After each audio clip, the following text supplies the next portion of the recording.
kí gbogbo etí tó ń gbọ́ mi pé a kú dédé àsìkò yìí. Ọ̀run ṣíṣí orí ìrìn ni èyí, ọ̀run ṣíṣí ti ojoojúmọ́ tí alábòójútó gbogbogbò ìjọ Ìràpadà olùṣọ́ àgùntàn Adébóyè kọ. Èní ni ọjọ́ àbámẹ́ta ọjọ́ karùndínlógún oṣù kọkànlá ọdún 2025. Àkọ́lé ọ̀run ṣíṣí tòní ni dídá sẹ̀ríà fún àwọn àjẹ́ àti oṣó. Àkọ́sórí wa nínú ìwé Kọ́ríńtì kejì orí kejì ẹsẹ̀ kọkànlá, èyí tó kà báyìí wípé kí Sátánì má ba rẹ́ wa jẹ nítorí àwa kò ṣe aláìmọ̀ àrékérekè rẹ̀. Ẹ̀kọ́ náà tẹ̀síwájú lọ báyìí. Fún bí ọjọ́ méjì sẹ́yìn, mo ti fi ìdí rẹ̀ múlẹ̀ pé o nílò ẹ̀bùn ìmọ̀ ẹ̀mí yàtọ̀ láti lè sọ irúfẹ́ àwọn ẹ̀mí tó ń darí àwọn ènìyàn tó yí ọ ká. Èyí ṣe pàtàkì gan-an nítorí fún ọ láti lè dá sẹ̀ríà fún àwọn àjẹ́ àti oṣó, o gbọ́dọ̀ kọ́kọ́ dá wọn mọ̀. Ní kété tí o bá ti dá àjẹ́ àti oṣó tó yí ọ ká mọ̀, ìwà rẹ àkọ́kọ́ kò gbọ́dọ̀ jẹ́ láti kò wọ́n lójú tàbí lé wọn dànù.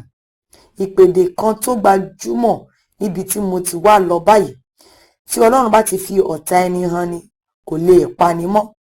Ní kété tí o bá ṣe àwárí àwọn àjẹ́ tàbí oṣó, má ṣe jẹ́ kí wọ́n tilẹ̀ mọ̀ nípa àwárí rẹ, nítorí ní kété tí wọ́n bá mọ̀ pé o ti ṣe àwárí àwọn, wọn yóò wá ọ̀nà mìíràn láti kọlù ọ́. Ní kété tí èṣù bá mọ̀ pé olùṣọ́ àgùntàn ti dá àwọn ìránṣẹ́ òun mọ̀ láàrin ìjọ, fún àpẹẹrẹ, yóò pààrọ̀ wọn pẹ̀lú àwọn tuntun. Olùṣọ́ àgùntàn sì tún ní láti ṣe àwárí àwọn ìránṣẹ́ tuntun náà pẹ̀lú ìrànlọ́wọ́ ẹ̀mí mímọ́.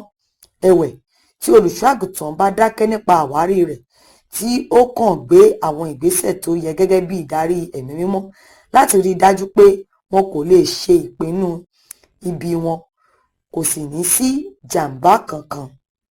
Nígbà tí o bá ṣe àkíyèsí àwọn àjẹ́ tàbí oṣó ní àyíká rẹ, dúpẹ́ lọ́wọ́ Ọlọ́run fún ìfihàn náà kí o sì wá ojú rẹ̀ láti mọ̀ ní pàtó ìgbésẹ̀ tí ìwọ yóò gbé láti yanjú wọn. O gbọ́dọ̀ bẹ Ọlọ́run fún oore ọ̀fẹ́ láti wà ní digbí nípa ti ẹ̀mí nígbà gbogbo.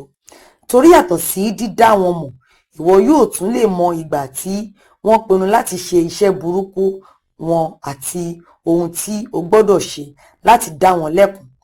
Ní àsìkò kan nínú àwọn ìpàgọ́ ìjọ Ìràpadà Ọlọ́run ọlọ́dọọdún, olùṣọ́ àgùntàn Adébóyè ni wọ́n sọ ìrírí wọn níbí.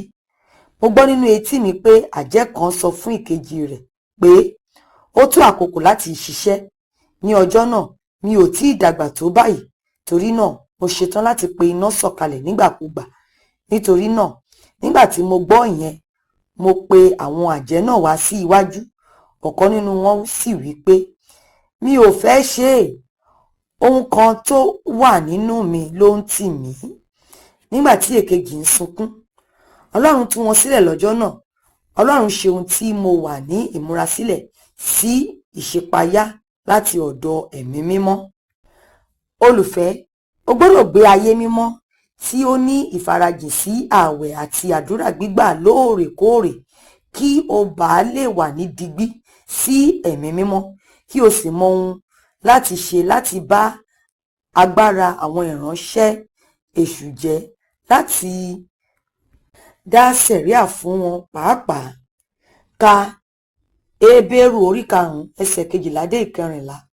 Bíbélì ní ọdún kan, Iṣẹ́ àwọn Àpọ́stólì orí 10 dé 11. Kókó àdúrà: Bàbá, jọ̀wọ́ ràn mí lọ́wọ́ láti wà ní ìṣíníyè sí ọ, kí ọ̀tá má bàa rí mi gbéṣe ní orúkọ Jésù. Àmín. Ẹ ṣé tí ẹ tẹ́tí sí ọ̀run ṣíṣí orí ìrìn ti òní. Ọ̀run ṣíṣí orí ìrìn wà lórí TikTok, Facebook àti YouTube. Kí ẹnìkan kó ké hallelujah.